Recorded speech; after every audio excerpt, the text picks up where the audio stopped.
Selamat pagi anak-anak. Bagaimana kabar kalian pagi hari ini?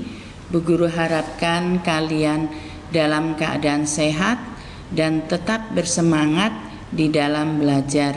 Anak-anakku sekalian, pada pagi hari ini sebelum pembelajaran kita mulai, kita berdoa dulu ya, agar pembelajaran kita pada pagi hari ini dapat berjalan dengan lancar. Mari anak-anak kita sikap berdoa. Berdoa dimulai.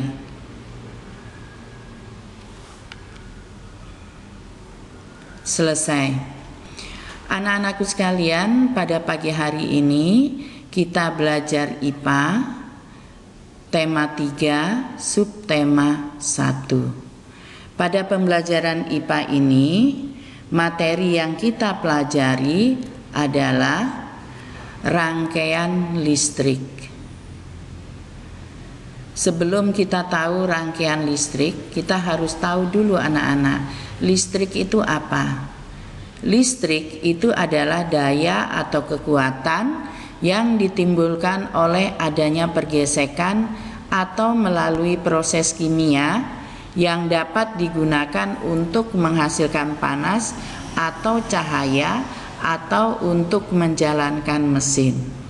Coba kalian perhatikan sekeliling di sekitarmu. Di sekelilingmu adakah peralatan di sekitarmu yang tidak menggunakan listrik? Dalam kehidupan sehari-hari, listrik itu adalah faktor utama di dalam menjalankan roda kehidupan. Semua barang-barang atau semua yang ada di sekitarmu seperti kulkas, televisi, lampu, HP dan sebagainya semua menggunakan listrik. Ya, jadi listrik itu manfaatnya sangat banyak sekali. Kita lanjut ya. Nah, sekarang manfaat listrik. Listrik itu merupakan sumber energi untuk menghidupkan berbagai alat elektronik seperti lampu, televisi, komputer, blender, dan kipas angin dan sebagainya. Masih banyak sekali manfaat listrik. Kita lanjut ya anak-anak ya. Agar listrik itu dapat digunakan untuk menghidupkan alat-alat elektronik, diperlukan sejumlah komponen. Komponen-komponen tersebut antara lain di layar kalian lihat di situ komponen-komponen listrik dan fungsinya. Yang pertama itu adalah sekring. Sekring itu adalah alat untuk mengukur atau mengamankan arus listrik. Jadi kalau seandainya ada konslet atau kebakaran, sekring itu otomatis akan putus sehingga tidak terjadi kebakaran. Yang kedua, saklar. Saklar itu adalah alat untuk memutuskan dan menghubungkan arus listrik dari sumber energi listrik ke alat-alat elektronik. Yang ketiga adalah stop kontak. Stop kontak itu adalah tempat menghubungkan arus listrik. Tempat steker ditusukkan, itu namanya stop kontak. Sekarang steker. Steker itu adalah pencocok yang dipasang pada ujung kabel listrik yang ditusukkan pada stop kontak untuk menyalakan alat-alat elektronik. Kabel. Kabel itu adalah kawat terbungkus karet sebagai konduktor yang mengalirkan arus listrik. Baterai.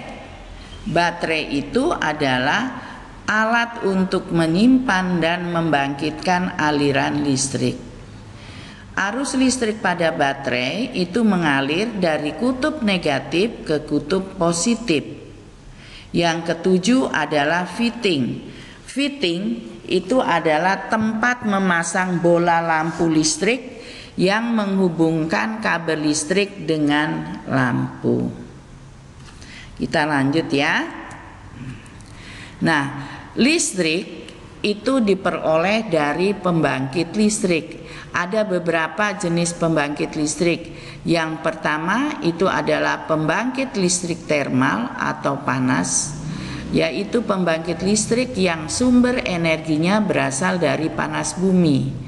Yang kedua itu adalah pembangkit listrik hidro, yaitu pembangkit listrik yang bersumber energinya berasal dari aliran air. Yang keempat adalah pembangkit listrik tenaga surya, yaitu pembangkit listrik yang sumber energinya berasal dari cahaya matahari. Keempat, pembangkit listrik tenaga uap, yaitu pembangkit listrik yang sumber energinya berasal dari uap. Nah, pembangkit listrik itu yang Bu Guru jelaskan tadi itu berasal dari sumber energi alternatif, misalnya dari tenaga matahari, dari angin, dari air, dari panas bumi. Sedangkan kalau bersumber energi bukan dari air, angin, dan matahari, berasal dari batu bara, solar, dan sebagainya. Nah, sekarang anak-anak kita lanjutkan lagi ya. Nah, rangkaian listrik itu dibedakan menjadi dua, rangkaian terbuka dan rangkaian tertutup. Situ ada gambar. Yang pertama itu adalah rangkaian listrik terbuka. Rangkaian listrik terbuka itu jika saklar tidak terhubung sehingga arus listrik tidak mengalir, itu rangkaian listrik terbuka. Rangkaian listrik tertutup itu adalah saklar jika terhubung sehingga arus listrik mengalir, itu rangkaian listrik tertutup. Kita lanjut. Nah, rangkaian listrik tertutup itu dibedakan menjadi dua, yaitu rangkaian seri dan rangkaian paralel. Rangkaian seri itu adalah salah satu rangkaian listrik yang terbentuk jika dua buah bola lampu atau lebih disusun secara seri atau tidak bercabang. Yang kedua, rangkaian paralel. Rangkaian paralel itu adalah rangkaian listrik di mana alat-alat listriknya tersusun bercabang. Nah, kalian lihat itu adalah gambar rangkaian seri, ya. Jadi salah satu rangkaian seri yang dibentuk dua buah bola lampu. Kalian lihat itu ada dua buah bola lampu, itu disusun secara seri. Bisa juga lebih lampunya ya. Itu yang digambar itu ada dua buah lampu disusun secara seri dan tidak bercabang. Nah, ciri-ciri rangkaian listrik seri ya. 1. Rangkaian listrik dipasang secara berurutan atau seri dan tidak bercabang. Yang kedua, jika salah satu padam pada rangkaian seri, maka lampu lainnya ikut padam karena aliran listrik terputus ya. Di situ di layar itu ciri-ciri rangkaian listrik seri ya. Anak-anaknya kurang serinya di situ ya, ada dua, yaitu rangkaian listrik dipasang secara berurutan atau seri dan tidak bercabang. Yang kedua, jika salah satu padam, lampu lainnya ikut padam karena aliran listrik terputus. Nah, membuat rangkaian listrik seri.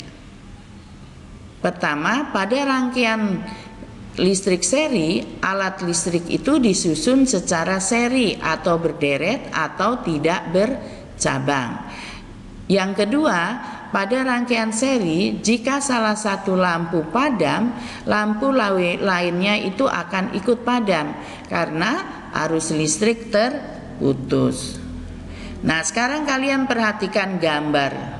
gambar rangkaian seri, rangkaian listrik seri ya. Rangkaian listrik yang kalian lihat di layar itu adalah rangkaian listrik seri. Kedua lampu itu disusun secara seri. Jika lampu L1-nya itu padam, lampu L2-nya juga akan padam. Rangkaian seri ini biasanya digunakan pada senter dan lampu hias. Nah, anak-anak, cukup sekian dulu materi kita pada pagi hari ini. Bu Guru harapkan kalian tetap semangat, tetap menjaga protokol kesehatan. Terima kasih, selamat pagi.